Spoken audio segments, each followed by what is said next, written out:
Hello दोस्तों, मैं प्रांशु कुमार आज फिर से आपका अपने नए यूट्यूब चैनल में आपका स्वागत करता हूं। आज का हमारा क्वेश्चन है, ये जो क्वेश्चन है ये बोर्ड में 100% आने वाला है 2020। देखिए, जब कोई भी कहता है कि ये क्वेश्चन बोर्ड में आएगा, इसका मतलब ये है कि उस क्वेश्चन के आने के चांसेस 99% है। मतलब मैं अगर किसी पर्टिकुलर क्वेश्चन को इंडिकेट कर रहा हूं, इसका मतलब उसके आने का चांस 99% है बोर्ड एग्जाम में। बस यही बात है, ठीक है।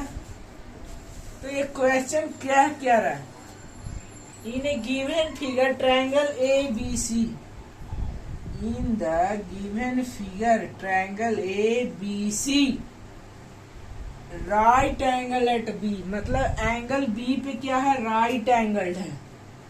And BD perpendicular to AC, मतलब ये BD है जो इस AC पे परपेंडिकुलर है, ठीक है।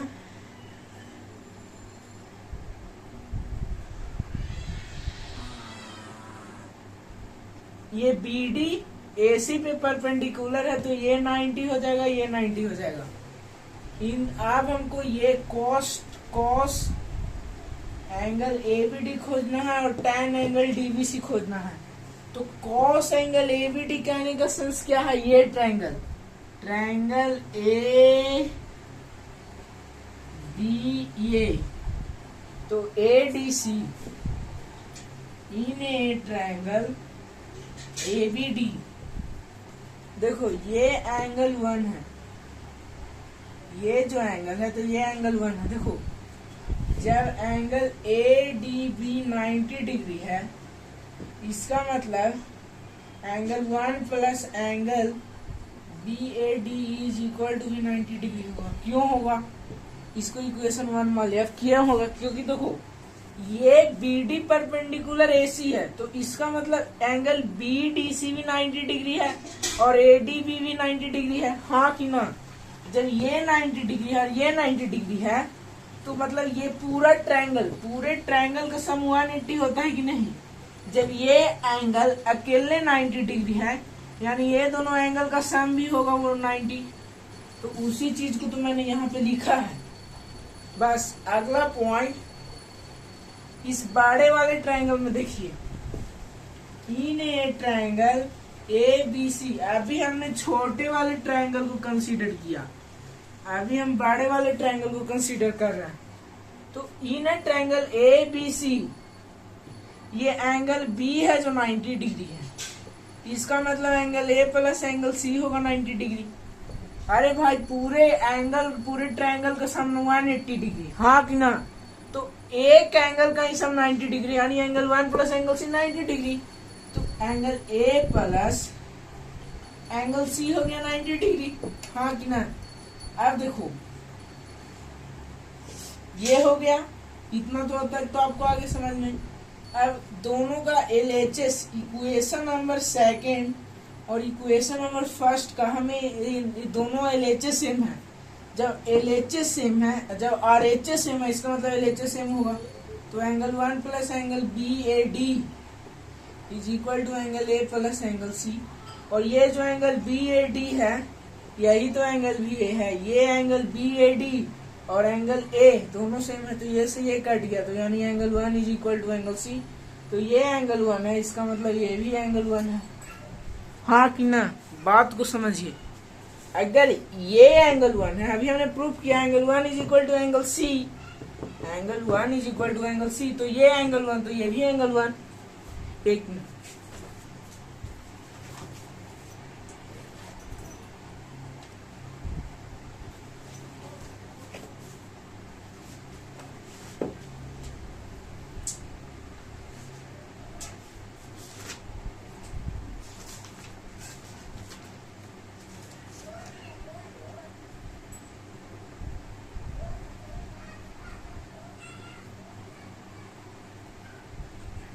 हाँ एक बात और, ये जो साइड AB है इसका लेंथ है 8 और इसका लेंथ है 15, ठीक।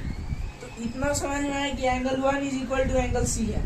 हमें पूछे था एंगल ए बी डी, तो angle A B D cos angle A B D, तो जब एंगल ABD सेम है तो एंगल 1 सेम है, ठीक।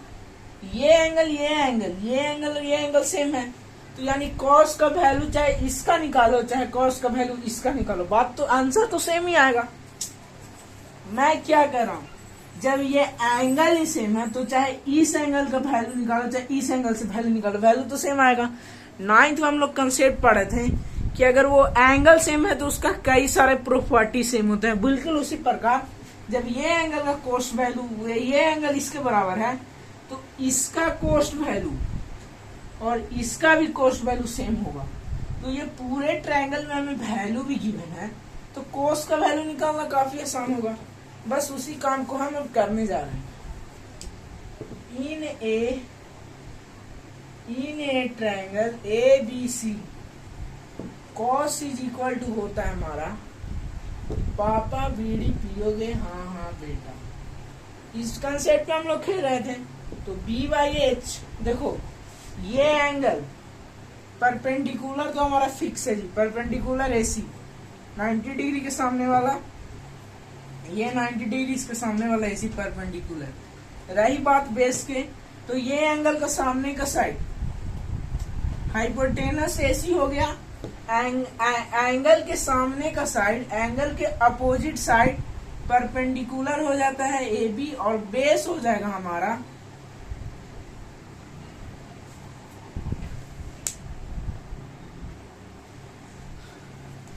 Are you getting the point, angle B तो बेस BC। मैंने क्या बताया था, एंगल का सामने वाला परपेंडिकुलर और ऊपर जस्ट बचा हुआ बेस, तो ये हाइपोटेनस ये परपेंडिकुलर तो ये बेस, ठीक। तो एंगल BC हो गया। हमें बेस चाहिए हाइपोटेनस निकाल सकते हैं 8 के स्क्वायर प्लस 15 के स्क्वायर कर दो, तो इससे AC का स्क्वायर पता चलेगा पाइथागोरस 64 प्लस 285 AC के स्क्वायर इज इक्वल टू 289 आ जाएगा। तो AC इज इक्वल टू 17, तो AC का वैल्यू 17 आ गया। अब ये बोल रहा है बेस अपॉन हाइपोटेनस, बेस का वैल्यू 15 हाइपोटेनस का वैल्यू 17। तो cos angle C is equal to 15/17 आया। तो cos angle ABD is equal to, ये तो 15/17 आएगा। क्यों आएगा, क्योंकि ये एंगल इसके इक्वल था, ठीक है। तो एक तो हमारा सॉल्व हो गया ये। अब उसी प्रकार बोल रहा है tan ABC, तो tan इज इक्वल टू होता है पापा बीड़ी पियोगे हाँ बेटा।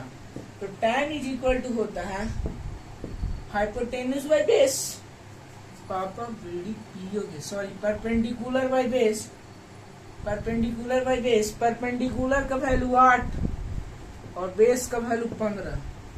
तो tan angle ABC perpendicular by base 8/15। तो यहाँ तक आई होप आपको ये क्वेश्चन का क्लैरिफिकेशन और आपको ये क्वेश्चन अच्छे से समझ में आया होगा। इसी प्रकार मैं इस वीडियो को खत्म करता हूँ, तब तक के लिए साइन ऑफ करता हूँ। Together we can be will. Thank you so much.